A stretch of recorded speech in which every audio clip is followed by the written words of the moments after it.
माननीय सरकार्यवाह जी, माननीय क्षेत्र संघ चालक जी, माननीय प्रांत संघ चालक जी, उपस्थित सभी संघ के माननीय अधिकारीगण और राष्ट्र जीवन के विभिन्न क्षेत्रों में काम करने वाले सभी गणमान्य जन, विदेशों का प्रतिनिधित्व भारत में करने वाले सभी डिप्लोमैट्स, पूज्य संत चरण, माता भगिनी। 2018 में इसी प्रकार का एक कार्यक्रम इसी सभागृह में हुआ था। संघ के बारे में बहुत सारी चर्चाएं चलती ही है। ध्यान में आया कि चर्चा में जानकारी कम है। जो जानकारी है वो ऑथेंटिक नहीं है और इसलिए अपने तरफ से संघ की सत्य और सही जानकारी देना, जो भी संघ के बारे में चर्चा हो वो परसेप्शन के आधार पर न हो, फैक्ट्स के आधार पर हो।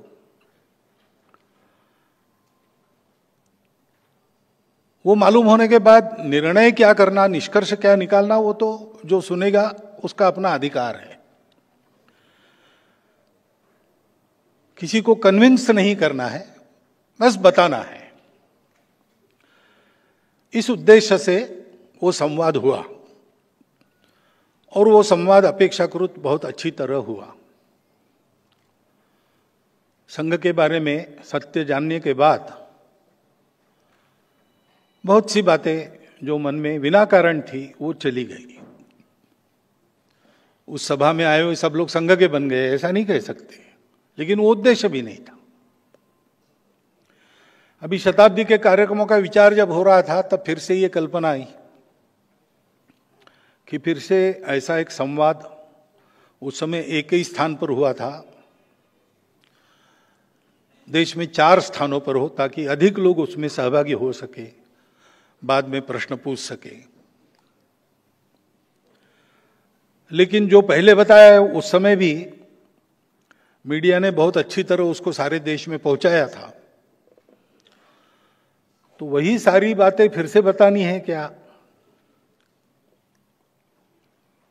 संघ एक विषय है तो संघ के बारे में हर साल नया बताने का कुछ नहीं रहता है। तो इस बार ये हुआ कि 100 वर्ष पूरे हो गए हैं, आगे हम संघ के कार्य को कैसा देखते हैं, हमारे मन में क्या चल रहा है, ये भी रखा जाए। इसलिए न्यू हॉराइजन्स, नए क्षितिज, ऐसा शब्द व्याख्यानमाला के टाइटल में है। और दूसरा ये किया जाए कि 70-75% नए लोगों को बुलाया जाए।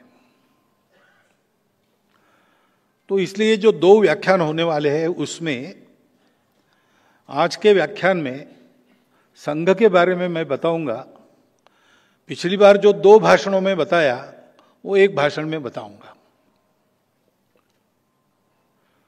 100 साल की संघ की यात्रा हो रही है। क्यों हो रही है? संघ चलाना है ऐसा नहीं है। संघ चलाने का एक उद्देश्य है। और ये राष्ट्रीय स्वयंसेवक संघ क्यों शुरू हुआ, इतनी सारी बाधाएं वगैरह आई, स्वयंसेवकों ने सारी कठिन परिस्थितियों में से रास्ता निकालकर इसको चलते क्यों रखा, और 100 साल चलने के बाद भी नए क्षितिजों की बात क्यों कर रहा है, इसका अगर एक वाक्य में आपको उत्तर देना है तो वो वाक्य संघ की प्रार्थना के अंत में हम स्वयंसेवक लोग रोज कहते हैं, भारत माता की जय। अपना देश है, उस देश की जय जयकार होनी चाहिए। उस देश को विश्व में एक अग्रगण्य स्थान मिलना चाहिए। लेकिन क्यों मिलना चाहिए? अग्रगण्य स्थान तो एक ही देश प्राप्त करेगा और विश्व में सैकड़ों देश हैं, उसके लिए भी एक नई स्पर्धा उत्पन्न करनी है क्या?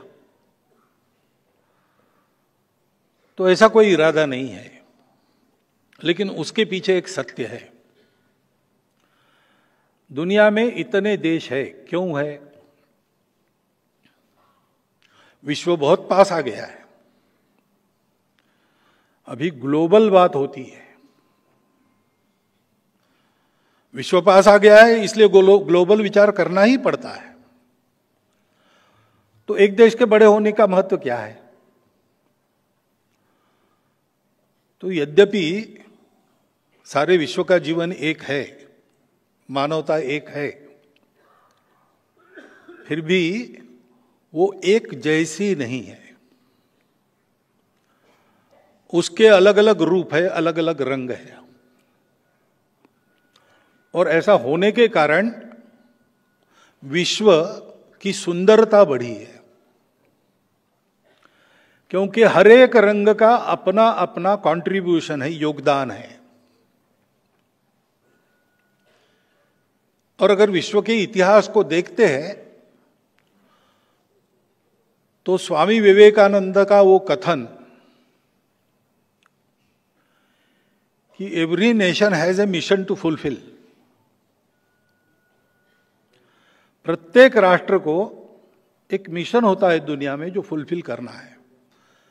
प्रत्येक राष्ट्र का विश्व में कुछ योगदान होता है जो समय समय पर उसको करना पड़ता है।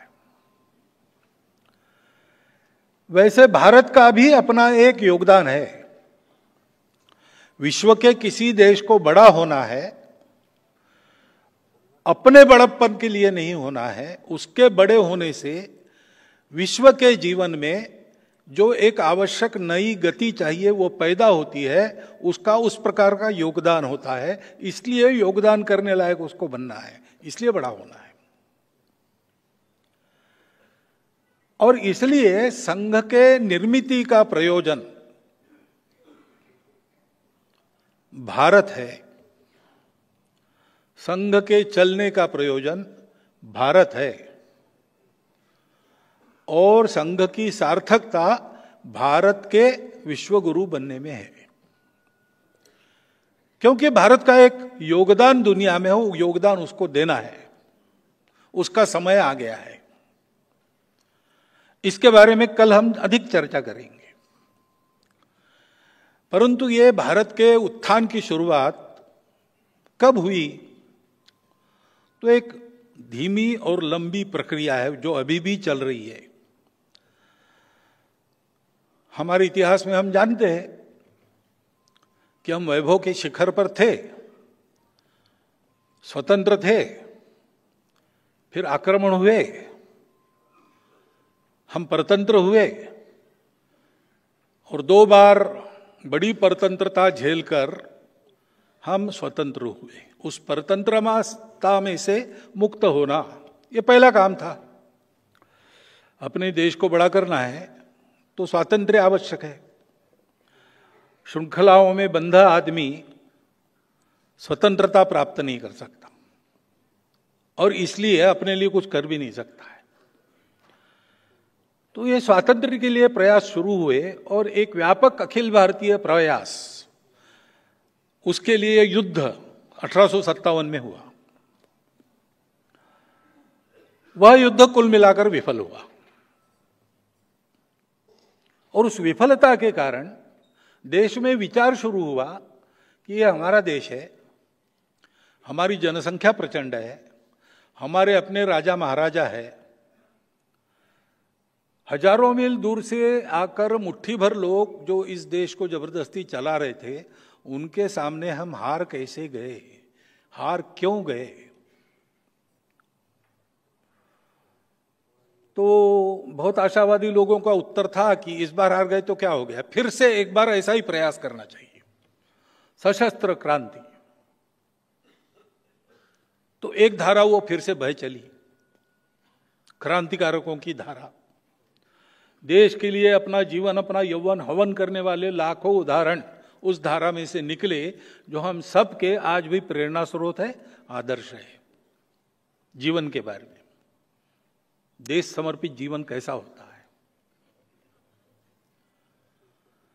परंतु उस धारा का प्रयोजन समाप्त हो गया स्वतंत्रता मिलने के बाद,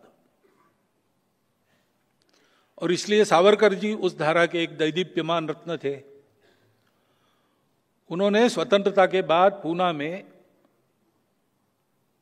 अपने उस क्रांतिकारक अभियान का समापन विधिवत कर दिया, सार्वजनिक कार्यक्रम करके। तो धारा अब नहीं है, उसकी आवश्यकता भी नहीं है, परंतु देश के लिए जीने मरने के लिए प्रेरणा स्रोत वो धारा बनी है। लेकिन कुछ लोगों को लगा कि ये लड़ाई में हम कम थे इसलिए नहीं हारे, हमको राजनीति का पता नहीं है, लोगों में राजनीतिक जागृति नहीं है, केवल सैनिक लड़ेंगे तो काम नहीं होता है, सामान्य व्यक्ति भी खड़ा होना चाहिए। और इसलिए हम परतंत्र है इसका उनको भान करा देने वाला राजनीतिक उपक्रम करना चाहिए। तो उस स्वतंत्रता के युद्ध के बाद 57 के बाद भारतीय असंतोष ठीक से व्यक्त हो और वो हानि न करे, इसलिए कुछ व्यवस्था हो रही थी, लेकिन इन सब लोगों ने उसको अपने वश में कर लिया और उसको स्वतंत्रता के लड़ाई का हथियार बनाया। इंडियन नेशनल कांग्रेस के नाम से वो धारा चली। उसी में से अनेक प्रकार के राजनीतिक प्रवाह निकलकर आज हम देखते इतने सारे राजनीतिक दल अपने देश में है। स्वतंत्रता के पहले स्वतंत्रता के लिए लोगों की राजनीतिक जागृति, ये लक्ष्य उनका था और वो अच्छी तरह से हो गई। सामान्य व्यक्ति भी, चरखा तो अपने देश का परंपरागत है, वो नई बात नहीं थी, लेकिन देश के लिए चरखा चलाना ये बात सिखाई उस राजनीतिक आंदोलन ने। देश के लिए जीना मरना, हर काम में देश का विचार करना, ये वातावरण सारे देश में हो गया। फलस्वरूप स्वतंत्रता मिली। सशस्त्र संघर्ष भी चल रहा था, उनका भी बड़ा योगदान था, कुछ दुनिया की परिस्थिति भी थी। स्वतंत्रता प्राप्त होने के बाद उस धारा को जिस प्रकार जैसे प्रबोधन करना चाहिए उस प्रकार होता तो आज का दृश्य का कुछ अलग होता, लेकिन वैसा हुआ नहीं, ये हम सब लोग देख रहे हैं। दोषारोपण करने की बात नहीं, ये फैक्ट है। एक धारा थी, उन्होंने कहा कि ये सब होगा लेकिन अपने समाज में कुछ कमियां है, रूढ़ी कुरीतियों से ग्रस्त अपना समाज है, उसको आधुनिक शिक्षा का स्पर्श नहीं है, अंधविश्वासों से भरा है, उसको ठीक करना चाहिए। और इसलिए तरह तरह के सुधार आंदोलन अपने देश में हुए और कुछ आज भी चल रहे हैं। उनका परिणाम तो हुआ, प्रभाव तो हुआ, लेकिन सब कुछ ठीक नहीं हुआ। अभी भी ऐसे सुधार के उपक्रम, सुधार के अभियान, सुधार के आंदोलन करने पड़ते हैं। और एक धारा थी जिन्होंने कहा कि पहले अपने मूल पर चलो फिर से, हम उसको भूल गए हैं। स्वामी दयानंद सरस्वती, स्वामी विवेकानंद, दो मुख्य नाम उसमें लिए जाते हैं, जिन्होंने अपने मूल पर समाज को खींचने का प्रयास किया। उसके चलते जो जो हुआ, इन पहले की 3 धाराओं सहित भारत में आज जो कुछ चल रहा है उस पर इनका प्रभाव है। कहीं ना कहीं प्रेरणा स्रोत वहां पर है, कहीं ना कहीं विचार का जो प्रवाह है वो वहां से जुड़ता है। परंतु ये चारों धाराएं चली जैसा भारत हमको चाहिए। 75 वर्ष आजादी के पूरे हुए, लेकिन हम अभी ऐसा नहीं कह सकते कि वैसा खड़ा हुआ। इसका कारण क्या है? संघ के निर्माता जो थे डॉक्टर हेडगेवार, वो इन चारों धाराओं में काम कर चुके थे। उनको हम जन्मजात देशभक्त कहते हैं, क्योंकि बचपन से ही ये चिंगारी उनके मन में थी कि देश के लिए जीना चाहिए, देश के लिए मरना चाहिए। स्वयं बचपन में ही अनाथ हो गए थे, दरिद्रता में आगे बढ़ना पड़ा, लेकिन देश के लिए चलने वाले कामों में भाग लेना उन्होंने कभी नहीं छोड़ा। और विद्यार्थी के नाते उनका जो कर्तव्य था अपनी पढ़ाई अच्छी तरह से पूर्ण करना, उसमें अपने विद्यालय में पहले 10 में आना ये भी कभी उनका छूटा नहीं। वंदे मातरम आंदोलन 1905-6 में जो हुआ,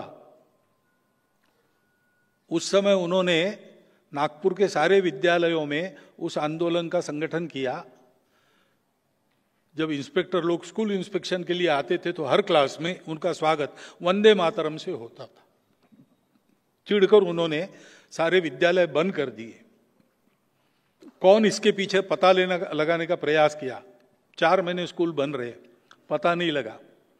अंत में कॉम्प्रोमाइज हो गया, जो अभिभावक गार्डियंस थे और सरकार इनमें, कि एक नॉमिनल अपॉलॉजी हो जाए स्कूल में एंटर करते समय गेट पर, और शिक्षक खड़ा रहे, वो पूछे गलत हुआ ना, माफी चाहते हो ना, तो मुंडी हिलाना, नॉमिनल अपॉलॉजी।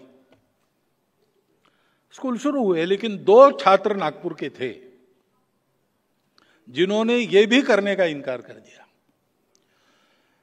कि भाई भारतवासी हम हैं, भारत माता हमारी, उसके स्वतंत्रता की बात को नकारना सपने में भी हम नहीं कर सकते।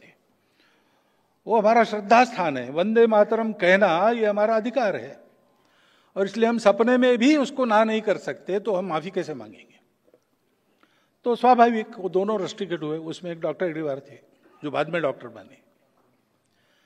फिर उस समय राष्ट्रीय विद्यालय चलते थे, उनमें जाके उन्होंने अपनी पढ़ाई पूरी करी। मैट्रिक में इस परिस्थिति में भी वो फर्स्ट क्लास में पास हुए। नागपुर के लीडर लोगों ने उनका ये स्पार्क देखकर, ये चिंगारी देखकर तय किया कि इनको कलकत्ता जाना चाहिए, मेडिकल पढ़ना चाहिए। मेडिकल की पढ़ाई का बहाना है, परंतु करना है वहां क्या, क्रांतिकारकों की कोऑर्डिनेशन कमेटी वहां है, अनुशीलन समिति, उससे संबंध स्थापित करना और क्रांति कार्य पश्चिम भारत में भी शुरू करना। तो उनकी योजना के अनुसार पास में पैसा न होते हुए भी चंदा करके जो थोड़ा जमा हुआ उसके आधार पर डॉक्टर साहब कलकत्ता गए। किसी लॉज में जगह नहीं थी, तो अपने 2 मित्र एक कमरे में रहते थे, उनके बिस्तर के बीच की जगह में अपना बिस्तर लगाया और उन्होंने मेडिकल की पढ़ाई भी अच्छी तरह पूरी की, फर्स्ट क्लास में हो गए, और क्रांतिकारक समिति से संबंध भी स्थापित कर लिया। स्वर्गीय त्रैलोक्यनाथ जी चक्रवर्ती, स्वर्गीय रासबिहारी बसु, इनके लिखे पुस्तकों में उनका उल्लेख आता है। उनका कोड नेम कोकेन था। कोकेन चंद्र एक जीवित वास्तविक व्यक्ति थे जो चंद्रनगर में रहते थे, लेकिन उनके नाम से इनका वहां का चलता। सीआईडी को पता लगा तो कोकेन को अरेस्ट करने वो चंद्रनगर जाके उनको लेके आई दूसरे को। ऐसी कहानी भी है वहां। ये सब उन्होंने किया, लेकिन क्रांतिकारक आंदोलन भी बंद हो गया। अनेक लूपहोल्स के कारण, अनेक कमियों के कारण अंग्रेज सरकार ने उसको दबाने में यश प्राप्त किया। इनकी मेडिकल की पढ़ाई भी पूरी हो गई। 3000 रुपये मासिक की एक नौकरी बर्मा में उनके लिए तैयार थी। प्रिंसिपल ने कहा, इन्होंने कहा मैं नौकरी करने के लिए नहीं आया हूं, मैं तो अपने देश के लिए काम करने वाला हूं, और इसलिए नागपुर वापस आए। चाचा जी ने विवाह के बारे में पूछा, चाचा जी को पत्र लिखा कि इस जीवन में मुझे दूसरा कोई काम करना नहीं है, क्योंकि उन्होंने प्रतिज्ञा की थी अनुशीलन समिति में प्रवेश करने के पहले कि यह जन्म मेरा देश के लिए है, अपने सुख का विचार अगले जन्म में करेंगे। और इसलिए कांग्रेस का जो आंदोलन चल रहा था उसमें उन्होंने भाग लिया। 1920 में उस आंदोलन का प्रचार करते समय जो भाषण किए, उसके चलते सेडिशन का मुकदमा उन पर चला, और उसमें उन्होंने अपना डिफेंस दिया। डिफेंस देते नहीं थे, लेकिन उन्होंने कहा कि मैं डिफेंस दूंगा तो कोर्ट में मेरा और एक भाषण होगा, पत्रकार वगैरह आएंगे, और एक बार मेरे प्रचार की मुझे संधि मिलेगी। और उन्होंने भाषण किया। वो भाषण करने के बाद जो जजमेंट आया उसमें जज ने लिखा कि जिन भाषणों के कारण इनको आरोप लगा है इन पर, उन भाषणों से इनका बचाव का भाषण ज्यादा सेडिशियस है। क्योंकि उन्होंने यहीं से शुरुआत की कि अंग्रेज लोग हमारे ऊपर राज्य कर रहे हैं, ये किस कानून के तहत कर रहे हैं, उनको किसने अधिकार दिया। स्वतंत्रता तो प्रत्येक व्यक्ति का जन्मसिद्ध हक है। मैंने लोगों को यही बताया है, स्वतंत्रता प्राप्त करने के उपाय बताए हैं, किसी के विरोध में कुछ नहीं कहा है। जो आपके भाषण लिखने वाले लोग हैं उनको मराठी भी ठीक से नहीं आता, मेरे भाषण मराठी में हुए। आरोप तो आपका झूठा है, लेकिन ये कोर्ट भी बेकानूनी है। इस न्याय को, इस न्यायाधीश को, इस न्यायालय को मैं नहीं मानता, ऐसा उन्होंने कहा। और इसलिए उनको 1 वर्ष सश्रम कारावास हुआ। सब ऐसे जो आंदोलन थे, क्रांतिकारकों का आंदोलन था, राजनीतिक जागृति के आंदोलन थे, समाज सुधार के काम थे, धर्म जागृति के काम थे, अपने मूल पर वापस आने के लिए, इन सब में उन्होंने प्रामाणिकता से, निस्वार्थ बुद्धि से, कार्यकर्ता के नाते काम किया। कार्य पद्धति जान ली, कैसा काम करते हैं, समाज की स्थिति क्या है, ये करने से समाज में क्या होता है, ये सब उन्होंने जान लिया, अनुभव लिया। और इस लंबे समय के दौरान उनका इन सब काम में काम करने वाले जो श्रेष्ठ लोग थे, धुरीण थे, लीडर लोग थे, उनसे संपर्क आया, चर्चा भी हुई। उनकी यह सक्रियता संघ स्थापना के बाद भी कायम थी। संघ शुरू होने के बाद 1930 में जंगल सत्याग्रह हुआ। उस जंगल सत्याग्रह में भी वो संघ के सरसंघ चालक हो गए थे, उसको छोड़कर नया सरसंघ चालक नियुक्त करके आंदोलन में गए। वहां भी उनको 1 वर्ष सश्रम कारावास की सजा हुई। वो काटकर वापिस आए, फिर जो सरसंघ चालक बने थे उन्होंने अपना कार्यभार वापस कर लिया, फिर संघ का नेतृत्व किया। तो उनका अनुभव था। और इस दौरान सबसे बात हुई उनकी, सुभाष बाबू से, महात्मा जी से, लोकमान्य तिलक से, चंद्रशेखर आजाद, भगत सिंह, राजगुरु जी को तो महाराष्ट्र में अंडरग्राउंड उन्होंने रखा, नागपुर में रखा। बाद में लगा कि नागपुर सेफ नहीं उनके लिए, तो अकोला में भेजा। ये सब करते हुए इन सब लोगों से चर्चा होती थी, तो उनको ध्यान में आया कि सब लोगों को ऐसा लगता है कि हमारे उपाय अधूरे रहेंगे अगर इस समाज के जो कुछ दुर्गुण हैं, जो घुस गए हैं इसमें, उसको दूर न किया जाए। क्योंकि एक बात तो स्वतः सिद्ध है कि देश को बड़ा करना है, देश को स्वतंत्र करना है, कुछ भी करना है, तो नेताओं के भरोसे, संगठनों के भरोसे नहीं होता। वो सहायक जरूर होते हैं, लेकिन सबको लगना पड़ता है, सब में एक गुणवत्ता आनी पड़ती है। पूरे समाज के प्रयास से कोई भी परिवर्तन आता है। आज अपने देश को बड़ा करना हम चाह रहे हैं, वो किसी के भरोसे छोड़ के नहीं होगा, सब सहायक होंगे। नेता, नीति, पार्टी, अवतार, विचार, संगठन, सत्ता, सब इनका रोल असिस्टेंस का है। लेकिन मुख्य कारण जो बनता है वो समाज का परिवर्तन है, समाज की गुणात्मक उन्नति है। और बिना उसके हुए हमारे काम फुलफिल नहीं होंगे।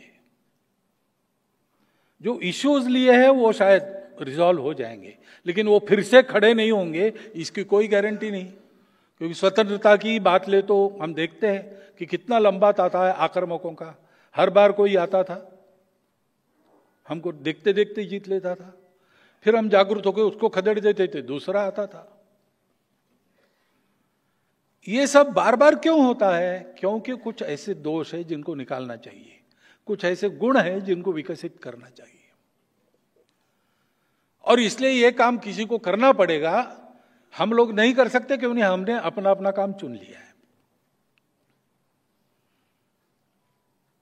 इनका भी अध्ययन, डॉक्टर हेडगेवार का भी अध्ययन, चिंतन, वो इसी निष्कर्ष पर आया था।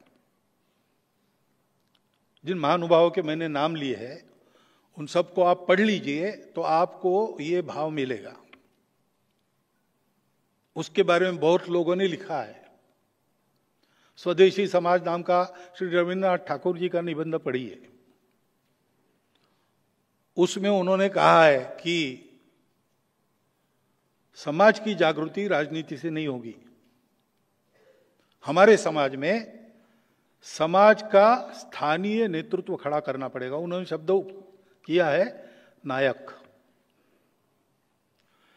जो स्वयं शुद्ध चरित्र है, जिसका समाज से निरंतर संपर्क है, समाज जिस पर विश्वास करता है और जो अपने देश के लिए जीवन मरण का वर्ण करता है, ऐसा नायक चाहिए, ऐसा उन्होंने कहा है। इतने बड़े खंडप्राय देश में गांव-गांव में, गली-गली में ऐसा नायक चाहिए, जिसके जीवन से एक वातावरण बनता है, वातावरण में समाज अपनी कृति बदलता है। ऐसे नायकों का निर्माण होना चाहिए। रविन्द्रनाथ ठाकुर ने स्वदेशी समाज में बहुत स्पष्ट रूप से यह बताया है।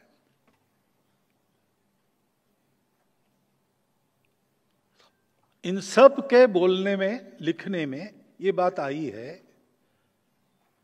कि राष्ट्र को खड़ा करना है तो अपना राष्ट्र नया नहीं बनाना है। हमारे यहां पहले से हिंद स्वराज में गांधी जी ने लिखा है कि युवा वृद्ध को प्रश्न पूछता है कि अंग्रेजों के आने के कारण रेल लाइन वगैरह आ गई, सारा देश एक बन गया।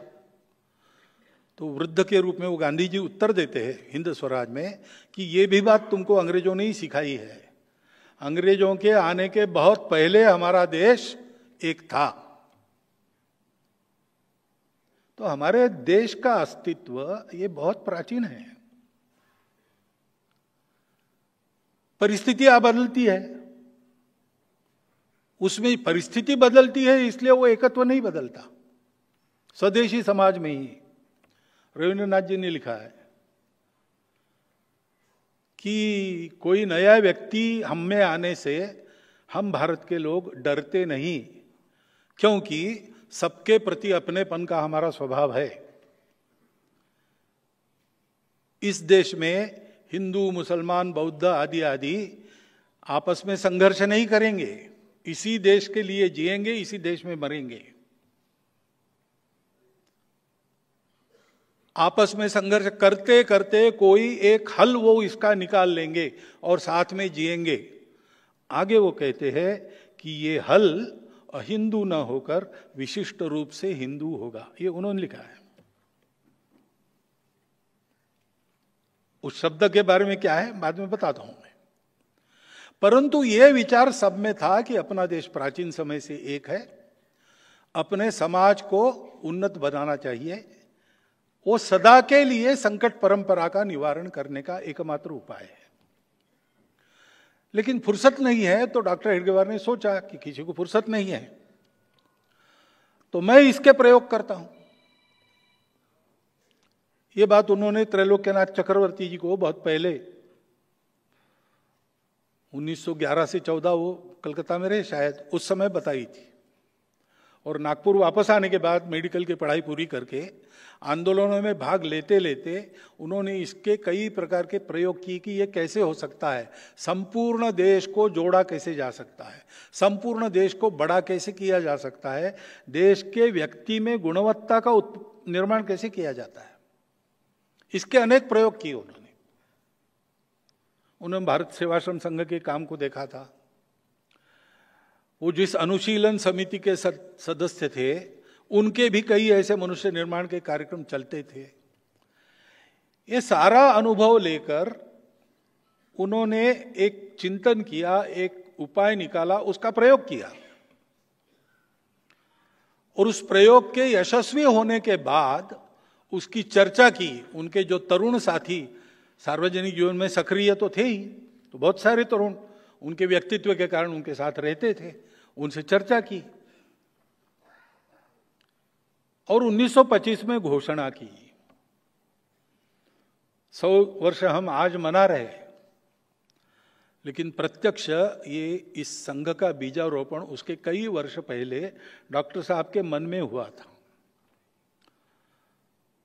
मन में उस बीज ने एक आकार धारण किया अंदर एक अंकुर धारण किया और 1925 के विजयादशमी के बाद डॉक्टर साहब ने घोषणा की कि आज से यह संघ हम प्रारंभ कर रहे हैं। उद्देश्य उन्होंने कहा संपूर्ण हिंदू समाज का संगठन। अब यहां प्रश्न खड़ा होता है, बाकी लोगों को क्यों छोड़ा? तो पहली तो बात है कि जिनको हम हिंदू समाज कहते हैं आजकल, हिंदू समाज, हिंदू नाम लगाना जिसको है उसको इस देश के प्रति जिम्मेवार रहना पड़ेगा। ये रिस्पॉन्सिबल समाज है, क्योंकि इसको नाम मिला है, इस देश के लोगों को वो नाम मिला है, बहुत पहले मिला है। महावीर प्रसाद जी द्विवेदी है, उन्होंने लिखा है कि जरतुष्ट्र के काल में बाहर के लोगों ने हमको ये नाम दिया, हमको तो जरूर नहीं थी अलग नाम की। हमने अपना धर्मशास्त्र लिखा तो मानव धर्मशास्त्र यही उसका नाम है, क्योंकि हमारे यहां यही कहते थे हम, माता च पार्वती देवी, पिता देवो महेश्वरा, बांधवा शिवभक्ताश्च, स्वदेशो भुवनत्रया, या अयम निजः परो वेति गणनाम लघुचेतसाम उदार चरिता नाम तु वसुधैव कुटुंबकम। हम मनुष्यों में अंतर नहीं करते थे, सारे मानव। विचार तो हमारा ऐसा था कि व्यक्ति, मानवता, सृष्टि, ये सब परमात्मा के कारण जुड़ी है, एक दूसरे से संबंधित है। एक का जो होता है वो दूसरे पर भी परिणाम करता है, और इसलिए मनुष्य को अपने विकास का विचार करना है तो इन तीनों के विकास में अपना विकास है, ये मानकर अपने विकास का प्लान करना पड़ता है। ये इस देश का स्वभाव है। तो हमको अलग नाम की जरूरत नहीं थी। लेकिन जरतुष्ट्र वहां गए, उनको पूछा गया कौन हो, तो उन्होंने कहा कि हमारे पूर्वज किर्गिस्तान में भारत से गए थे, सिंधु नदी के उस पार से गए थे। अब उस समय ईरान के लोग सिंधु नदी के उस पार वालों को हनत कहते थे, उसका हनदू हो गया, हिंदू हो गया। ये एक कथा है। दूसरी कथा है कि ऐसा कहने के बाद ईरान के लोगों ने इस्राएल के लोगों के पूछने पर यहूदियों को कहा कि हमारा एक हिंदू गुरु है, और वो बात घूमते घूमते अपने पश्चिम किनारे पर व्यापार के जरिए आ गई। व्यापारियों ने पकड़ा वो शब्द, लेकिन ठीक है, उनको शब्द से क्या करना है, सौदा पटने से काम है, व्यापार चलता रहा। इंटेलेक्चुअल लोगों के पास वो आ गया, तब अपने पुराणों में आ गया, तम देव निर्मितम देशम हिंदुस्थानम प्रचक्षते। लोक भाषा में आने को बहुत समय लगा, और लोक भाषा में जो शब्द आते हैं वो संतों की पकड़ में आते हैं। इसलिए गुरु नानक देव जी के वाणी में पहले ये मिलता है, हिंदुस्तान खसमाना किया, तुर्कस्तान खसमाना, खुरासान खसमाना किया, हिंदुस्तान डराया। वो उन्होंने वर्णन किया है बाबर के अत्याचारों का, और कहा है कि न हिंदू महिलाओं का शील बचा, न मुस्लिम महिलाओं की अस्मत बची। अब ये सोचते तो ध्यान में बात आती कि उन्होंने दो क्यों शब्द उपयोग किए, क्योंकि जैसे उस समय मुसलमान थे हमारे देश में, हमारे देश के कन्वर्टेड मुसलमान थे, लेकिन दूसरी तरफ मुसलमान क्यों कहा होगा, तो स्वाभाविक है, अल्लाह को मानते हैं, कुरान को मानते हैं, पैगंबर साहब को मानते हैं, वही होते हैं मुसलमान। तो हिंदू कहने से कोई मान्यता नहीं है। एक ईश्वर को मानने वाला हिंदू नहीं है। नहीं, ईश्वर के अनेक रूप है हिंदू में, 33 करोड़ है ऐसा कहते हैं। और एक ग्रंथ नहीं है, न कोई एक गुरु है। तो अनेक थे उस समय, बौद्ध थे, जैन थे, शैव थे, शाक्त थे, अनेक प्रकार के पंथ संप्रदाय, रिलीजन्स अनेक थे। लेकिन एक स्वभाव था जो इन सबको जोड़ता था। वो स्वभाव ये था कि इन सबको स्वीकार करते थे। विश्व में जितने तरीके हैं पूजा के, वो सब एक ही जगह पहुंचेंगे, कोई तरीका गलत नहीं है। हाँ, ये हो सकता है कहीं देर से पहुंचेंगे, कहीं जल्दी पहुंचेंगे, कोई तरीका बड़ा सरल है, कोई तरीका बड़ा जटिल है। रुचिनाम वैचित्र्यात रुजु कुटिल नाना पथयुताम। मनुष्य अलग अलग होते हैं, बुद्धि अलग अलग होती है, रुचि अलग अलग होती है। रुचि के वैचित्र्य के कारण रुजु कुटिल अनेक प्रकार के रास्ते होते हैं। आप यहां इस सभागृह में आने के लिए कहां से चले, एक ही रास्ता थोड़ी था। जहां से चले वैसा रास्ता था, और कोई रास्ता ठीक भी था, कोई रास्ता खराब भी था। रास्ता खराब है इसलिए आप घूम कर भी आए होंगे, रास्ता खराब है तो भी समय पर पहुंचेंगे इसलिए उसी खराब रास्ते से भी आए होंगे। ये अपना अपना मन है। ऐसे अनेक पथ है। रुचि नाम वैचित्र्यात रुजु कुटिल नाना पथयुताम। नृणाम यानी आदमियों का एको गम्या, एक ही जगह जाना है सबको। भगवान को कहते त्वम असि, तुम ही हो जो सबके गंतव्य हो। नृणाम एको गम्यस्त्वम असि। कैसे? पयसाम अर्णवयेव। विश्व में कहीं भी पृथ्वी पर वर्षा होती है तो अंत में सागर में जाती है। ये श्रद्धा रखने वाले सबको उन्होंने एक नाम दिया, हिंदू। तो हिंदू यानी क्या? इसमें जो विश्वास करता है, अपने अपने रास्ते से चलो भाई, अपना जो रास्ता मिला है स्वाभाविक रूप से उस पर श्रद्धा रखो, बदलो मत, दूसरों को बदलो मत। इस पर श्रद्धा रखो, दूसरों की भी श्रद्धा है, उसका पूर्ण सम्मान करो, उसका स्वीकार करो, उसका अपमान कभी मत करो। और रास्तों को लेकर झगड़ा मत करो, आपस में मिलजुल कर चलो। ये परंपरा जिनकी है, ये संस्कृति जिनकी है, वो हिंदू है।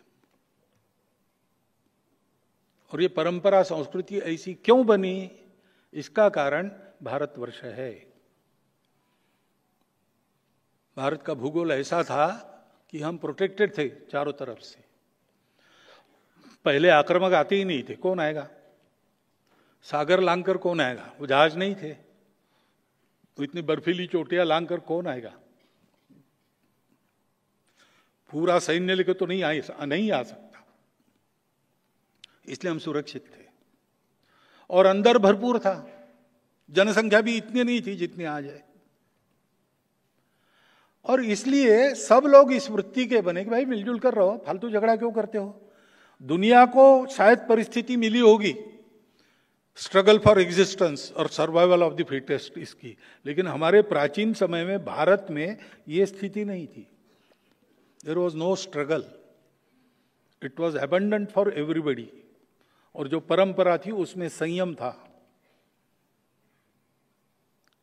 इसलिए देयर वॉज अबंडेंस। तो झगड़ा क्यों करना है? क्यों नहीं करना है? क्यों? जीना है ना, तो मिलजुल कर जी सकते हैं, झगड़ा कौन करेगा? और इसलिए हमको फुर्सत भी मिली, हमको सुरक्षा भी मिली, हमको समृद्धि भी मिली। तो हमने जो एक ह्यूमन सर्च सारी दुनिया में चलता है, और दुनिया बाहर का देखकर रुक गई, जो दिखता है उसके आगे कुछ नहीं है, माइक्रोस्कोप लगाओ तो ज्यादा दिखता है, उसके परे कुछ नहीं है, ऐसा सोच के दुनिया रुक गई। हम वहां रुके नहीं, हमने दृष्टि को अंदर कर लिया और अपने अंदर की सत्य को खोजा हमने। और उसने हमको बताया कि सर्वत्र एक ही है, दिखता अलग अलग है, सब एक है। और इसलिए अपना स्वाभाविक धर्म क्या है? समन्वय, संघर्ष नहीं। तो ये जो संस्कृति थी, उस संस्कृति का उपजाव क्यों हुआ? वो इसी के कारण हुआ है। और इसलिए उस मातृभूमि के प्रति भक्ति है। मां ने हमको अन्न पोषण केवल इतना नहीं दिया, संस्कार दिए है। भारत माता ने हमको ये संस्कार दिया है, वो हमारी मां है। और ये केवल कपोलकल्पित बात नहीं है, इसके आधार पर प्राचीन समय से हमारे पूर्वज जीते आए हैं। ऐसा जीवन खड़ा करने के लिए उन्होंने खून पसीना सब बहाया, प्राणदान भी किया है। इस भूमि के संरक्षण संवर्धन के लिए भी बलिदान दिया है, परिश्रम किया है। वो इतिहास हमको प्रेरणा देता है, वो पूर्वज हमारे पूर्वज है। इनको मानने वाला वास्तव में हिंदू है। लेकिन जब संघ शुरू हुआ तब ये परिस्थिति थी कि ऐसे सब लोग अपने आप को हिंदू नहीं कहते थे, और आज भी नहीं कहते कुछ लोग। तो हिंदू के हम प्रकार मानते हैं, जो जानते हैं वो हिंदू है, उनको गौरव है। जो जानते हैं वो हिंदू है, लेकिन गौरव क्या करना भाई, दुनिया में होते हैं, हम हिंदू है चलो। और जो जानते हैं लेकिन किसी कारण नहीं कहते, कारणों में नहीं जाता, नहीं कहते। और जो जानते नहीं है कि वो हिंदू है, लेकिन ऐसे लोगों को भी जो जानते नहीं है, हिंदवी कहने से बुरा नहीं लगता, भारतीय कहने से बुरा नहीं लगता। सनातन का भी कुछ लोग स्वीकार करते हैं। ये शब्द क्या है, समानार्थी शब्द है। और इसलिए हम लोग ऐसा नहीं कहते कि आप हिंदू ही कहो, आप हिंदू हो, ये हम बताते हैं। नहीं भाई, हम हिंदवी है, हम भारतीय है, ठीक है। इसका कंटेंट समझो। इन शब्दों के पीछे केवल शब्दार्थ नहीं है, एक कंटेंट है। वो कंटेंट जियोग्राफिकल नहीं है। उस कंटेंट में एक भक्ति है भारत माता की, उस कंटेंट में एक परंपरा है पूर्वजों की, जो हम सबकी समान है। डीएनए को भी देखो, वही है। 40,000 वर्ष पूर्व से भारतवर्ष के लोगों का डीएनए एक है, अखंड भारत की भूमि पर जो जो है। और हमारी संस्कृति है मिलजुल कर रहने की। ये बातें अलग अलग अलग रूप जो है वो हम में अलगाव पैदा नहीं करते, क्योंकि हम ये मानते ही नहीं कि एक होने के लिए यूनिफॉर्म होना पड़ता है। यूनिफॉर्मिटी से यूनिटी आती है, ऐसा नहीं है। डाइवर्सिटी में भी यूनिटी है, क्योंकि डाइवर्सिटी भी यूनिटी का ही प्रोडक्ट है। लेकिन कोई परीक्षा है और प्रश्न आ गए 4, 2 तो बड़े कठिन है, 2 आसान है। पहले कौन सा? पहले आसान प्रश्न छोड़ो। इसलिए जो अपने आप को हिंदू कह रहे हैं, पहले उनको संगठित करो, उनका जीवन अच्छा बनाओ। तो किसी कारण जो अपने आप को हिंदू होके भी नहीं कहते, वो भी कहने लगेंगे। वो तो होने लगा है। और किसी कारण जो भूल गए, उनको भी याद आएगा, वो भी होगा। लेकिन करना क्या है? संपूर्ण समाज का संगठन, संपूर्ण हिंदू समाज का संगठन। हिंदू शब्द का आग्रह क्यों है हमारा? क्योंकि ये जो कंटेंट है, ये कंटेंट पूर्णतः व्यक्त करने वाला वो एक ही शब्द है। और हिंदू कहने से हिंदू वर्सेस ऑल ऐसा नहीं होता है। हिंदू बनाम कोई, ऐसा नहीं है। क्योंकि हिंदू इसका मतलब इंक्लूसिव। इंक्लूसिविटी की मर्यादा क्या है? कोई मर्यादा नहीं। जब आगे एक व्यक्ति नहीं, पूरा परिवार, पूरा परिवार नहीं, पूरा गांव, गांव नहीं भैया जनपद, जनपद नहीं भैया प्रांत, प्रांत नहीं देश, देश नहीं विश्व, मानवता नहीं केवल, सृष्टि भी। अनंत के साथ एक हो जाओ। वहां जो पहुंचा उसको सर्वश्रेष्ठ मानने वाला अपना समाज है। और इसलिए ये कोई संकुचित बात नहीं है, उल्टा ये अपने सारे विकास को संपूर्ण विश्व के साथ एक रूप होने को एक खुला रास्ता देने वाली बात है। उनका संगठन करना, इसलिए संघ निकला। क्योंकि पूरा समाज ऐसा होगा तभी होगा। लेकिन होने के लिए तो कुछ करना पड़ेगा। केवल तैयार होने से काम नहीं चलता, तैयारी का उपयोग करना पड़ता है। तो ये विचार किया गया कि तैयारी जो करनी है उसके 2 भाग है।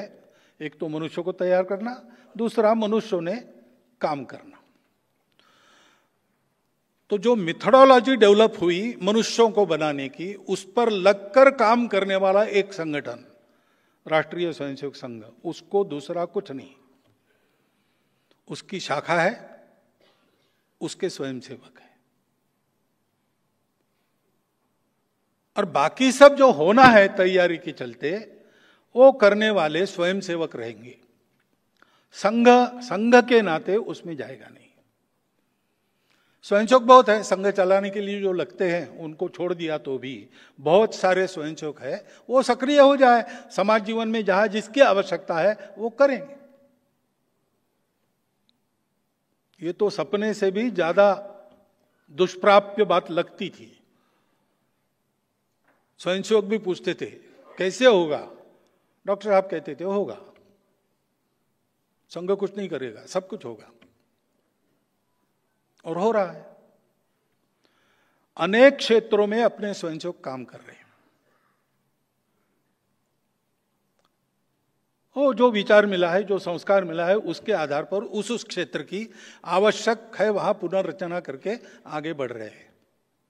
भारतीय मजदूर संघ में स्वयंसेवक काम करने के लिए गए, उन्होंने पूरी दुनिया के लिए लेबर फील्ड का एक नया दर्शन दिया है। हर जगह वहां के परिवेश में सकारात्मक सुधार और अपने देश के स्वत्व के आधार पर वहां की पुनर्रचना। क्यों ये पुनर्रचना आवश्यक है उसमें कल जाएंगे हम लोग। लेकिन ये वो स्वयंसेवक करते हैं, वो उनका है, स्वतंत्र है, अलग है, स्वायत्त है, उसका क्रेडिट उनको है, संघ को नहीं। डिस्क्रेडिट वो संघ को शेयर करना पड़ता है, क्योंकि माल हमारे यहां से गया है। क्रेडिट उनका है, संघ उनको कंट्रोल नहीं करता, डायरेक्टली भी नहीं, रिमोटली भी नहीं। एक ही बात है, स्वयंसेवकों का संबंध संघ से अटूट है, जन्म जन्मांतर का है। वो संघ की प्रार्थना कहीं भी गा लेंगे, वो टूटता नहीं कभी। उसके चलते स्वयंसेवक मिलते हैं, बात करते हैं, हम भी बात करते हैं, पूछते हैं, हम बताते हैं, हमको ध्यान में आया बताते हैं, मदद मांगते हैं, मदद देते हैं। अच्छे काम को सर्वत्र मदद करते हैं। हम केवल स्वयंसेवकों को ही करते हैं ऐसा नहीं है, किसी को भी कर सकते की है, बहुत उदाहरण है। परंतु हमारा कहा वो माने ही, ये उन पर हमारा दबाव नहीं है। हमारा कहना वो समझेंगे, समझने के बाद उनको जो लगता है वो करेंगे।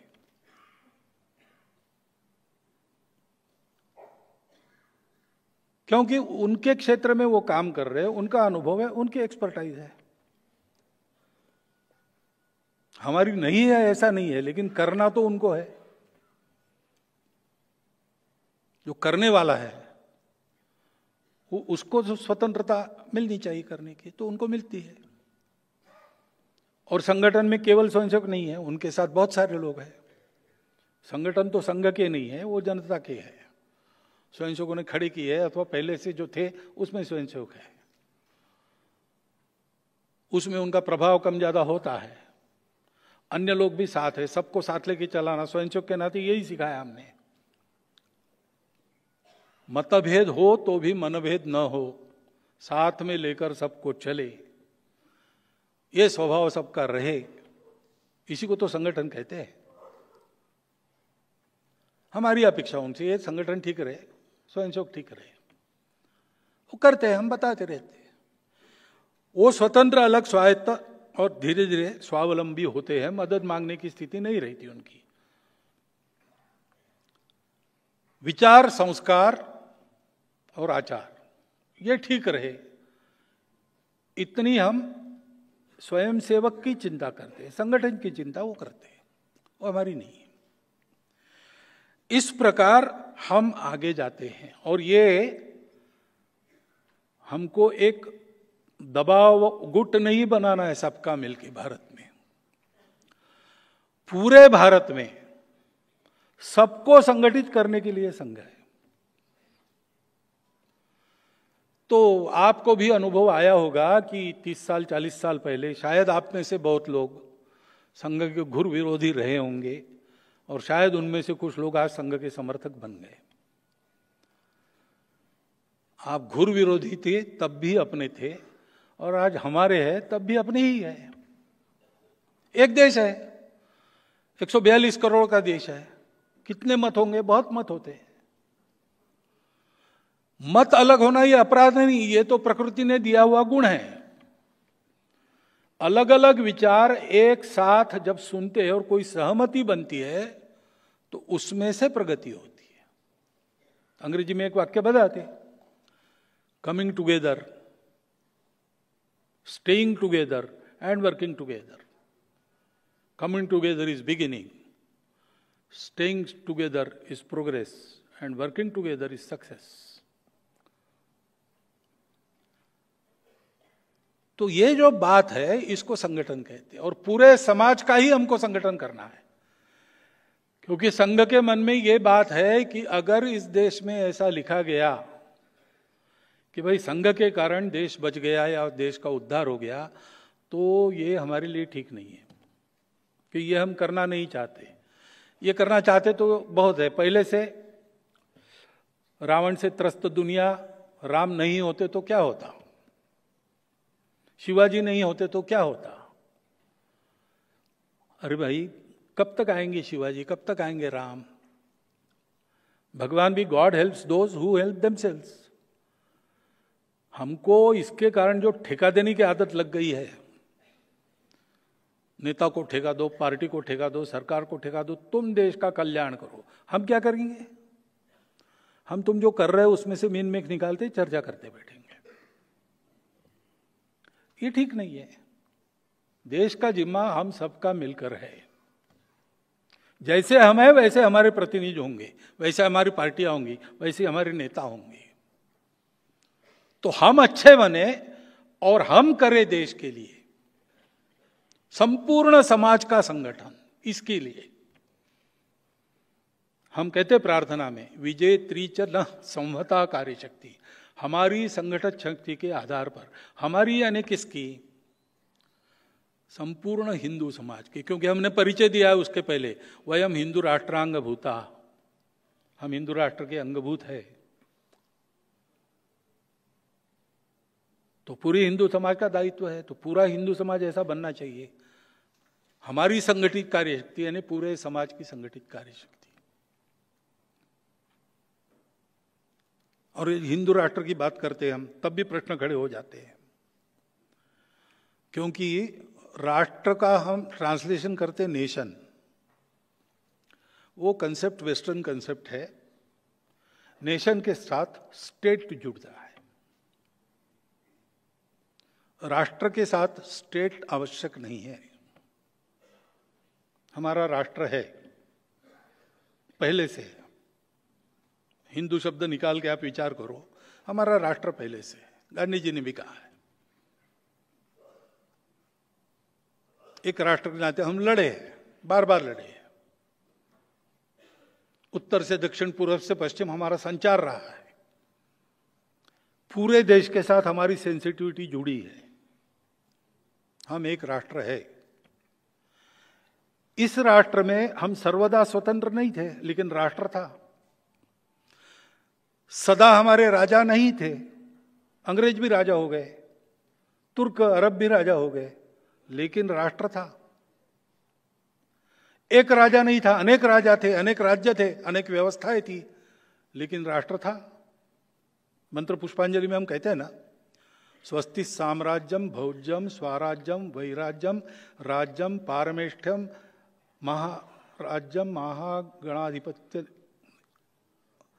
स्वस्ति साम्राज्यम वैराज्यम, पूरी लंबी मालिका राज्य व्यवस्थाओं की इतने प्रकार है। और फिर भी आगे कहते हैं पृथिव्यै समुद्र पर्यंताया एक राट इति। समुद्र पर्यंत जो पृथ्वी है, पृथ्वीराज यानी कृषि योग्य बनाई भूमि, उसमें एक राट है। चक्रवर्ती थे तब भी हम यही कहते थे। चक्रवर्ती नहीं थे, अलग अलग राज्य थे, तब भी हम यही कहते थे। अंग्रेज राजा थे तब भी हम यही कहते थे। विदेशी आकर राज करते थे तब भी हम यही कहते। राष्ट्र था, सत्ता बदलती रही। हिंदू राष्ट्र शब्द का सत्ता से कोई मतलब नहीं, और हिंदू राष्ट्र के प्रखर होते, विद्यमान रहते जो जो शासन रहा है वो शासन हमेशा पंथ संप्रदाय का विचार करने वाला शासन नहीं है। उसमें सबके लिए न्याय समान है। पंथ संप्रदाय, भाषा, कुछ भी नहीं, कोई भी भेद नहीं, प्रजा के लिए समान न्याय। और इसलिए जब हम हिंदू राष्ट्र कहते हैं तब हम किसी को छोड़ रहे, ऐसा नहीं है। हम हिंदू राष्ट्र कहते हैं तो किसी का विरोध कहते, ऐसा नहीं है। संघ इसमें से हुआ ही नहीं है। संघ किसी विरोध में, प्रतिक्रिया में नहीं निकला है। गुरुजी के प्रेस कॉन्फ्रेंस में गुरुजी को पूछा गया कि हमारे गांव में तो मुसलमान और ईसाई है नहीं, हमारे यहाँ शाखा का क्या काम है। गुरुजी ने कहा कि भैया तुम्हारे गांव की छोड़ दो, पूरे दुनिया में भी मुसलमान ईसाई नहीं होते तो भी हिंदू समाज अगर इस अवस्था में रहता तो संघ की शाखा की आवश्यकता थी, क्योंकि संगठन किसी के विरोध में नहीं होता। आप सब लोग कुछ ना कुछ तो व्यायाम करते होंगे, कम से कम मॉर्निंग वॉक, इवनिंग वॉक करते होंगे। आपको कोई पूछे कि आप ये व्यायाम कर रहे हैं, किसको पीटने का इरादा है? अरे भाई, व्यायाम अपने आप को तंदुरुस्त कहने के लिए। अब कभी मारपीट होती है तो व्यायाम का शरीर काम में आता है, ये बात अलग है। लेकिन व्यायाम का उद्देश्य किसी को मारने के, स्वस्थ होना शरीर की स्वाभाविक अवस्था है, संगठित होना समाज की स्वाभाविक अवस्था है, बिना उसके कोई काम सफल नहीं होता है। इसलिए संपूर्ण समाज का संगठन ये करता है संघ, और ये 100 साल से कर रहा है। और 100 साल की यात्रा के बारे में कहे तो क्या बताएं। पहले ही हमको डॉक्टर हेडगेवार ने बताया कि संगठन के जीवन में 3 स्थितियां रहती, वो पार करनी पड़ती, उसके बाद फिर कार्य सिद्धि होती है। पहली अवस्था रहती है उपेक्षा की। संघ की भी उपेक्षा, विचार की मान्यता नहीं थी संघ शुरू हुआ तब। डॉक्टर हेडगेवार को पूरे देश में प्रसिद्ध लीडर नहीं थे। देखने में व्यक्तित्व भी ऐसा बहुत एक भरभक्कम शरीर वाला आदमी, काला ही था, चेचक के दाग थे चेहरे पर, सामान्य वेश, मध्यम वर्गीय महाराष्ट्रियन का जैसे रहता था उस समय वैसा, और सामान्य भाषा, ऐसे ही थे। प्रचार का कोई साधन नहीं था, विचार मान्यन बिल्कुल नहीं था। लोग तो कहते थे डॉक्टर हेडगेवार पागल हो गया, बच्चों को लेके देश को बनाने की बात कर रहा है। हिंदू राष्ट्र बिल्कुल मान्य नहीं था। अच्छे अच्छे हिंदू लोग कहते थे कि हिंदू तो अब मरने जा रहा है, छोड़ो, this is a dead society, ऐसा बोलते थे। और इसलिए उपेक्षा थी। हमारे प्रचारक थे, संघ कार्य के लिए निकले, कोई प्रचारक की शब्द नहीं था, लेकिन अंदर एक चिंगारी जग गई, निकल गए तो कुछ था ही नहीं, ठौर ठिकाना। भागलपुर में, बिहार में पहले बार प्रचारक गए नागपुर से, जैसे तैसे जुगाड़ करके उनको टिकट का पैसा तो डॉक्टर साहब ने दिया। कुछ उस समय 3 रुपया 12 आना भागलपुर तक का टिकट था, तो उनके पास में 1.25 रुपया बचा। भागलपुर में कोई परिचित नहीं, बिहार में कोई परिचित नहीं, काम शुरू नहीं हुआ था शायद, रहने का ठिकाना नहीं, कुछ नहीं। तो पटना से भागलपुर एक पैसेंजर जाती थी, रात को पहुंचती थी वहां, रात भर पड़ी रहती थी, सुबह निकल आती थी। उस पैसेंजर में रात को सोते थे। स्टेशन पर ही सारा सुबह वाला निपटते थे और फिर गांव में घूमते रहते थे रात तक। इसके घर जाओ, उसके घर जाओ, इसकी बात करो, उससे बात करो। खाने को कुछ नहीं था तो एक भुना चना बेचने वाला था, उससे दोस्ती कर ली। 1 पैसे का वो थोड़ा ज्यादा चना उनको रोज देता था, उस पर उनका भोजन चलता था। शाखा शुरू हो गई तो एक बाल स्वयंसेवक के घर कोई पर्व था, भोजन के लिए कोई चाहिए था। इसने उनको पूछा आप ब्राह्मण हैं क्या? उसने कहा हाँ। तो बोले चलिए हमारे यहाँ एक ब्राह्मण चाहिए। तो इसलिए उसके घर गए। उसके माताजी को पता चला कि ये एमकॉम है और सब छोड़कर हिंदू समाज को संगठित देश के लिए आया है।